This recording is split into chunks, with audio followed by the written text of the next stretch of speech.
Hey everyone, welcome to our small footprint.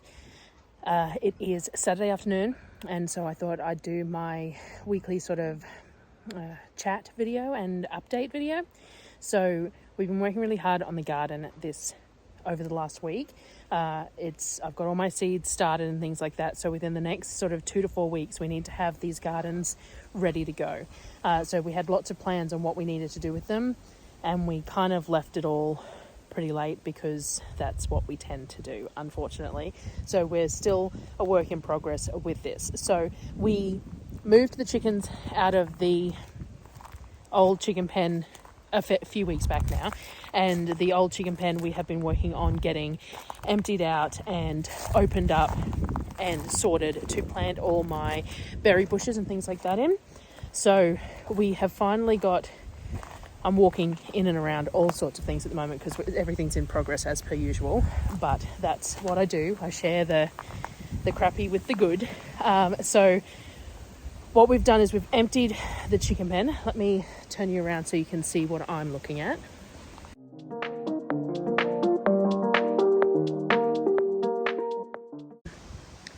So we've emptied the chicken pen. So this is what used to be the chicken pen. We still have to move the chicken tractor there, but it weighs a ton, so we just haven't got around to it yet.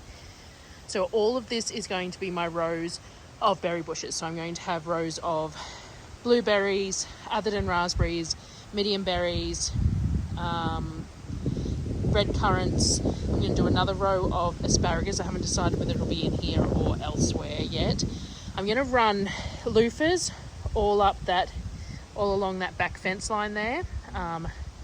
They're an annual, so only be in summer that they're bright green and that, but that will be a good way to use that back fence. All of this will have bird netting over it as well to protect it from the cockatoos and things like that. So that's the plan, is to run the loofahs all along that back fence. That IBC, and that is the duck pond, so it needs to be moved into the new duck pen and dug in and get the biofilter working on that as well.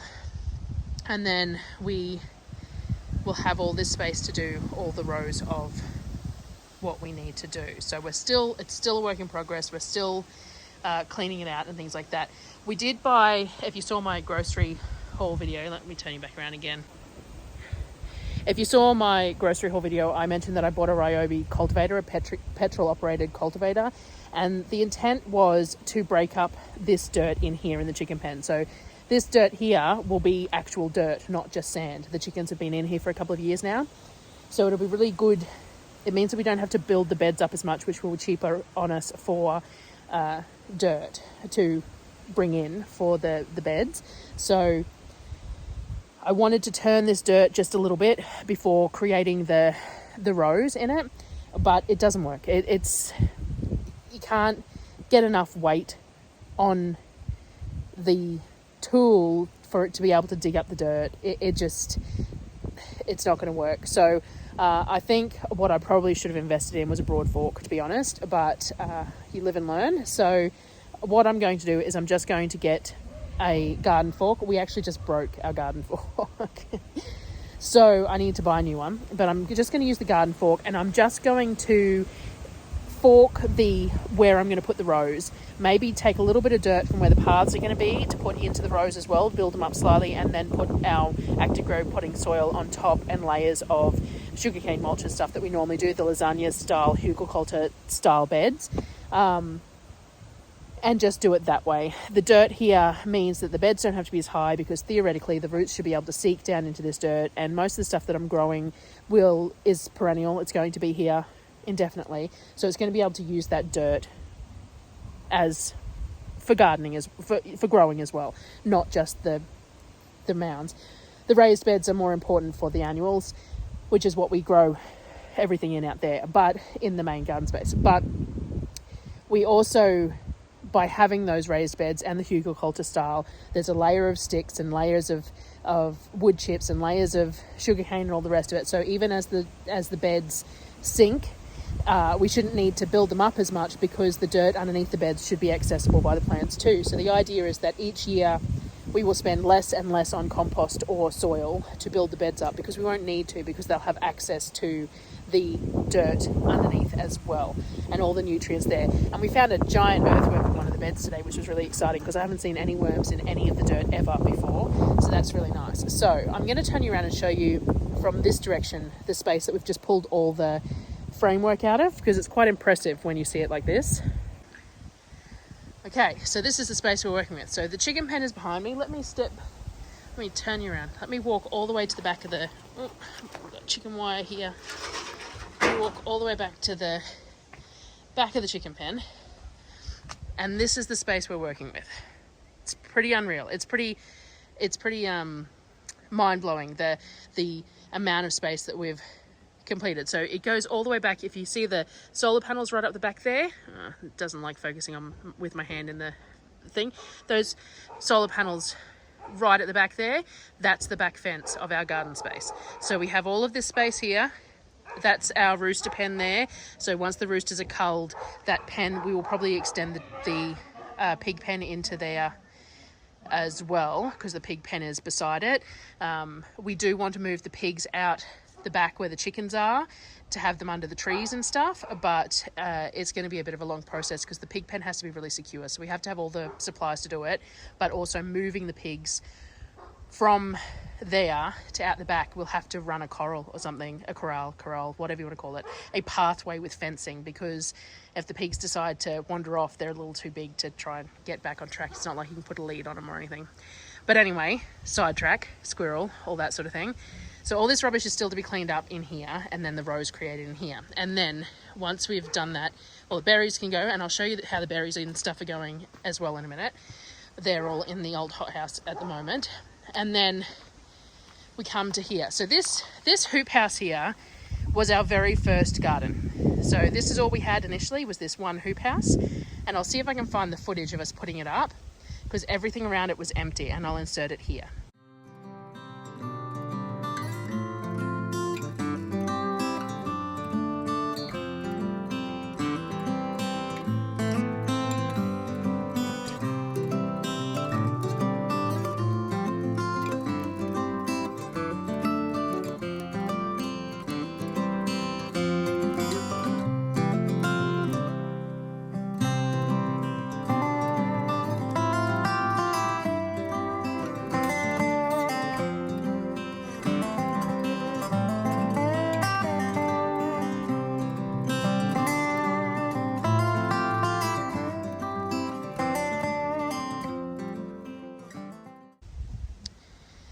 So the hoop house was our initial garden space, and we've just pulled the covers off it because we're going to put netting across this whole space. So the netting is going to go from that fence line all the way across. We may have to run a line of poles here somewhere. I'm not real sure where yet.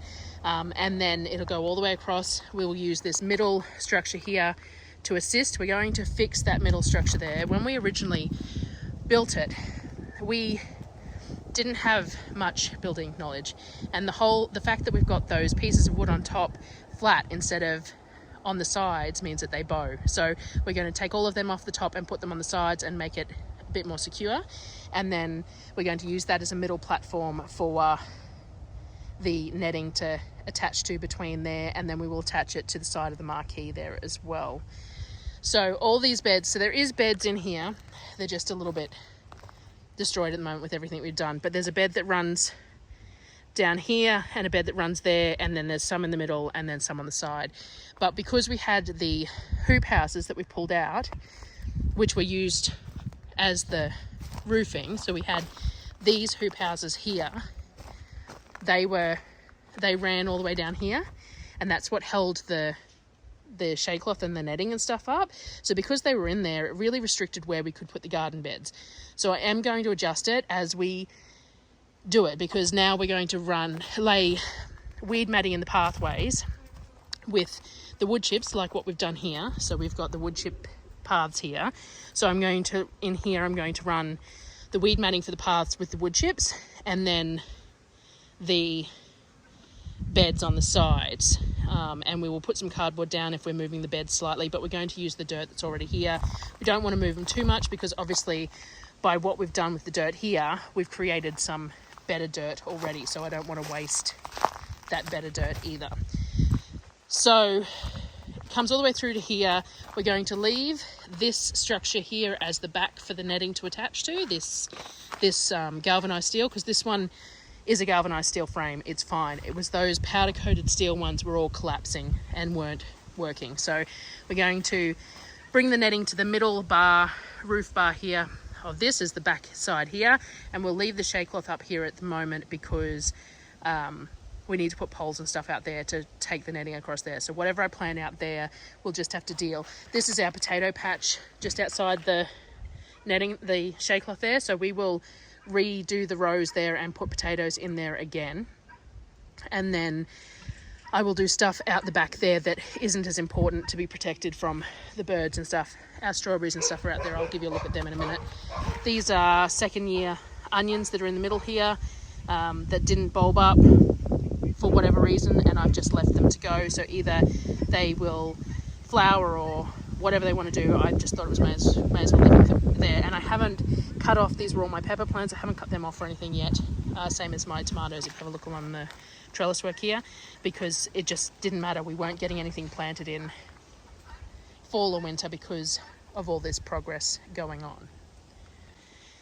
Part of the reason that we need to get this all fenced off is these guys. So these are our guinea fowl, and I love our guinea fowl. They're gorgeous, but they are consuming everything at the moment. So obviously over winter there wasn't very many bugs or anything for them to eat. So they have spent their time in my garden just destroying things. So like this is silver beet that has come up from, it's self-seeded, and they've just eaten large swathes of it. They ate all my snow pea seedlings that came up, all the lettuce seedlings that came up and all that sort of thing. So whilst they eat so many bugs and grasshoppers, and that is fantastic, they will not leave the plants alone. So we cannot have them in the gardens. So we're going to have to, that's why we're fencing it off and creating paths. We have wet matting or cardboard to create paths. I have been doing some sun tracking too in this area where the garden is, because if this got this big tree, sun's right, shining in the wrong spot, but we've got a great big gum tree behind me there that throws shade over this garden space, which is fine. It's hot enough here and we get enough sun that's not really an issue, but it is interesting to see where the sun falls. So of a morning, this section here behind me that we've just cleared out in here is in sun pretty much all day. It's only just hit shade now and it's 5 p.m. And we're still not in the bulk of summer, so it'll be later then. But the marquee behind me here has only just hit a little bit of sun now, but is in shade for a lot of the day. So these trellises are removable. They're temporary fencing that we bought really cheap. So Darryl is really happy with me. But we're going to move these trellises into this other space here where the sun hits nearly all day, because they will be perfect for tomatoes. And then I might plant my peppers in this space as well because of the all day sun, and I'll plant my brassicas and things like that in here. Now, the way our growing season works, I can theoretically get a crop of small brassicas now in the ground shortly. It should have been in the ground already, but I was late starting my seedlings, so it'll be 2 weeks and I'll get them in the ground. And they will go through, and I'll have to harvest them fairly small because they have a risk of bolting because the temperatures will heat up too quickly.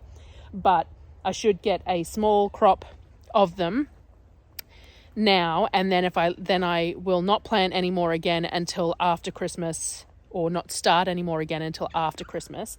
And then after Christmas I can get a big batch for fall planting, and sometimes I can get 2 runs of them depending on when that first frost is, because cabbages will handle a frost if they're developed enough. So we will see how we go with that, but that's the plan. I'm doing up my planner at the moment to try and track all the seedlings that I start and when I get them in the ground, and some progression planting. But also I'm going to try and weigh everything that comes out of the garden this year as well. I was chatting with a friend she's on YouTube and Instagram, Country Mouse Farmhouse. I hope I said that right. Anyway, and she and I are going to do a bit of a daily thing. We might pick 2 months. I'm not real sure exactly how we're going to do it yet, but we're figuring it out. So Jessica at Three Rivers Homestead does a Every Bit Counts challenge every year, where she does, you try and preserve something every day for, it's in August, I believe. Which is a really bad month for me to do that challenge, because it's not really, like, I preserve a couple of things a week no matter what time of the year, but it's not when I'm getting the glut out of my garden, because she's in America and we're here in Australia. So the plan is that we're going to do something similar. So we haven't picked the exact month yet, because we're trying to figure out when would be the best month for preserving, but because we're thinking it might be February, to be honest, here, but we might do another one in one of the other months to do with the gardening and things like that. So we do some prompts to try and help with what needs to be done, and for participation, for people to do it. I'm really slack with posting on Instagram and Facebook, so it's really good to have a purpose or a list or something to do that. So that's sort of what we're doing. So we're going to do some hashtags, I'll do some graphics up, and we'll do some prompts and things like that. And if you want to participate, then, you know, keep listening, we'll get it sorted. But as part of that, sorry, I squirreled again, didn't I? But as part of that, the plan is to try and weigh all the produce that I get out of the garden this year and track how much we're managing to do. And then hopefully we'll have that for each progressive year, and it gets higher for each progressive year. And then that way it makes me understand a little bit more about what's going on. The other thing, I just ordered there's a Raspberry Pi unit. A Raspberry Pi is a small computer that we use for educational purposes for the kids. We have a Raspberry Pi. There is a agricultural add-on that comes with a curriculum that you can get through Microsoft called FarmBeats. And I've just ordered the agricultural sensor kit that goes with it, and you can calculate your GDU, you can calculate it, which is a general daylight unit.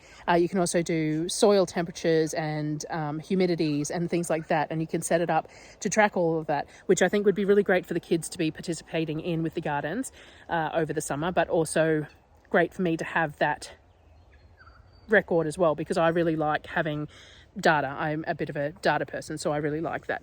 So I've ordered that to hopefully set up as well.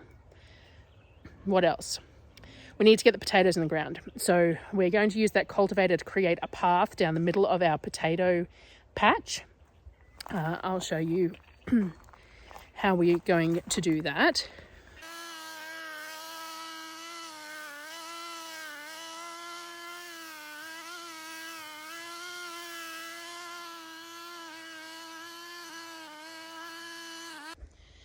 So we use the cultivator to create a line there, and then we've dug that out a little bit and put the soil on either side. We're going to get a second drip irrigation line here. This is our gravity fed drip irrigation that we use, and it's run from the tank here, though we are going to move the tank. Excuse the rubbish, as I said, we're still work in progress here. We probably have enough seed potatoes that we'll put another row down the middle there and put them in that row there. I did pumpkins in that row last year, but it didn't work out real well because the vines just came into the potato section and it wasn't ideal. So I'll probably do an extra 2 rows of potatoes there. So this is where we're going to do the potatoes. Now, we did do potatoes here last year, and we don't normally do them in the same place twice, but this soil wasn't amended very well. It was done in a little bit of a hurry last year, so I want to improve that soil a little bit more, and if we get some bug damage because it's second year going, then that's fine, we'll deal with that. So we're going to get the potatoes in shortly because I have them all sitting there to go in the ground. What else have we done? Fruit trees. So the other thing, I fertilized them the other day before the rain. So we got 40 odd mils of rain the other day. So I went and put fertilizer around them, though I do need to remulch underneath as well. I haven't done that yet. But they are doing really well. So let me show you them. So we've got the 3 feijoa trees there that have shot out some really nice new growth. This one as well, you can see all the new growth at the top there when it stops moving and comes into focus. And then the pear trees are shooting up really nicely. This is a lot of new growth on the pears here, but I am finding some aphids on them. I squished all the ones I found this morning, but there have been some aphids on there, so I might have to spray it with some neem. But look at all this new growth. It's lovely. So that's another pear there. And then the other fruit trees are starting to come back too. So again, excuse the mess, we're still getting there. So this is one of our peach trees. It's got heaps of leafing and some flowers and things like that. And then the other peach tree didn't drop its leaves, so it's still looking really great. And then our apple trees are starting to come back as well. So we've got a bit of new growth coming at the tips, and on the starting to get growth points, which is really nice. And we have a couple that have starting to come up. And the crabapple has, obviously the crabapple doesn't mind the cold as much because it's really taking off. So that's pretty cool. Lots of new growth everywhere on that, but all of them have it. So some lovely new velvety growth on all these apple trees. It's wonderful to see. Every day it shows up. And then the lemon and lime trees were very neglected last year, and we had a whole lot of problems with swallowtail butterflies. So I need to come out and prune these back a little bit to try and get them going this year. But they are starting to sprout some new leaves and stuff too.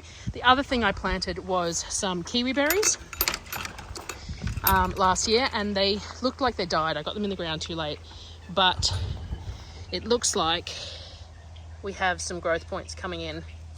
So hopefully this one over here is the one that looks the best.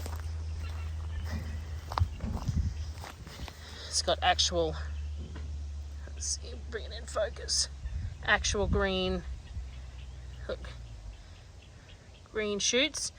So hopefully the kiwi berries will come back, which is great. The other thing I was going to show you was the strawberries too. So our citrus trees here badly need to be potted out into the ground, or I need to top up the pots because the soil has dropped and we've got roots exposed. So I need to top up the pot, or preferably get them in the ground. But they came through the winter okay. Don't look real happy, but they managed. And then the strawberries are doing really well. So I need to pull some of these, look, where are we here? So I need to pull some of these healthy suckers off the edges of the bed, because there's quite a few of them, and get them in.